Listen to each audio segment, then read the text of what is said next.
Hi ಎಲ್ಲರಿಗೂ dinner ಏನಂತ ನೋಡೋಣ. ಡಿನ್ನರ್ ಏನು ಮಾಡೋದು ಅಂತ ಯೋಚನೆ ಮಾಡೋಷ್ಟರಲ್ಲಿ ಕರೆಂಟೇ ಹೋಯಿತು. ಸರಿ, ಕರೆಂಟ್ ಹೋದಾಗ ವೆಜಿಟೇಬಲ್ಸು ಇದ್ದಿದ್ದಿಲ್ಲ.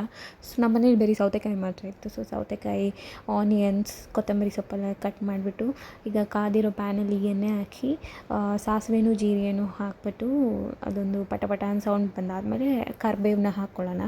ಅದು ಒಂದು ಪಟ ಅಂತ ಸೌಂಡ್ ಮಾಡಾದಮೇಲೆ ಸೊ ಆನಿಯನ್ಸ್ನ ಕಟ್ ಮಾಡಿ ಇಟ್ಟಿದ್ವಲ್ಲ, ಸೊ ಅದನ್ನು ಹಾಕ್ಕೊಂಡು ಒಂದು ಸಾಟೆ ಮಾಡ್ಕೊಳ್ಳೋಣ. ಈಗ ನಾವು ಕಟ್ ಮಾಡಿ ಇಟ್ಟಿರೋ ಸೌತೆಕಾಯಿನೂ ಅದೆಲ್ಲ ಹಾಕಿ ಚೆಂದಾಗಿ ಒಂದು ಸ್ವಲ್ಪ ಸಾಟೆ ಮಾಡಿಕೊಂಡು ಉಪ್ಪು ಖಾರ ಎಲ್ಲ ಹಾಕ್ಕೊಳ್ಳಿ. ನಾನು ಸ್ವಲ್ಪ ಶುಂಠಿ ಪೇಸ್ಟ್ನೂ ಹಾಕಿದೆ, ಸ್ವಲ್ಪ ಚೆನ್ನಾಗಿರುತ್ತೆ ಅಂತ. ಸೊ ಶುಂಠಿ ಪೇಸ್ಟ್ ಏನು ಮಾಡೋದು, ಈ ಥರ ಸ್ಪೂನೆಲ್ಲ ಕತ್ಲೆಯಲ್ಲಿ ಹುಡ್ಕೋಕ್ಕಾಗಲ್ವಲ್ಲ, ಸೊ ಚಾಕು ನಾನೇ ವೆಪನ್ನಾಗಿ ಯೂಸ್ ಮಾಡಿಬಿಟ್ಟು ಸೊ ಅದನ್ನೇ ಹಾಕ್ಬಿಟ್ಟೆ. ಸೊ ಅದೆಲ್ಲ ಎತ್ತಾಕ್ತೆ.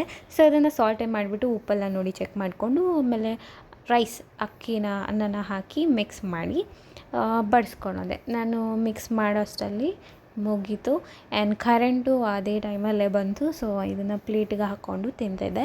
ಸ್ವಲ್ಪ ಸ್ಲೈಸಸ್ ಆಫ್ ಕುಕುಂಬರನ್ನು ಕಟ್ ಮಾಡಿ ಇಟ್ಕೊಂಡು ನಾವು ಮನೇಲಿ ಪ್ರಿಪೇರ್ ಮಾಡಿರೋ ಬೀಟ್ರೂಟ್ ಉಪ್ಪಿನಕಾಯಿನ ಜೊತೆ ಚೆನ್ನಾಗೇ ಇತ್ತು ಕಾಂಬಿನೇಷನ್. ಬೀಟ್ರೂಟ್ ಪಿಕ್ಕಲ್, ಸೌತೆಕಾಯಲ್ಲಿ ಮಾಡಿರೋ ರೈಸು, ವಾವ್.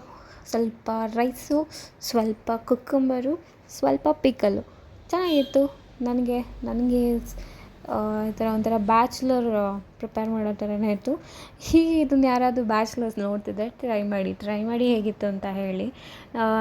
ಇನ್ನೂ ಏನಾದರೂ ಎಕ್ಸ್ಟ್ರಾ ಮಸಾಲಾಸ್ ಏನಾದರೂ ಆ್ಯಡ್ ಮಾಡಬೇಕು ಅಂದ್ರೂ ಅದನ್ನು ನನಗೂ ತಿಳಿಸಿ, ನಾನು ಟ್ರೈ ಮಾಡ್ತೀನಿ ಬೇರೆ ಏನಾದರೂ ಹೊಸದು.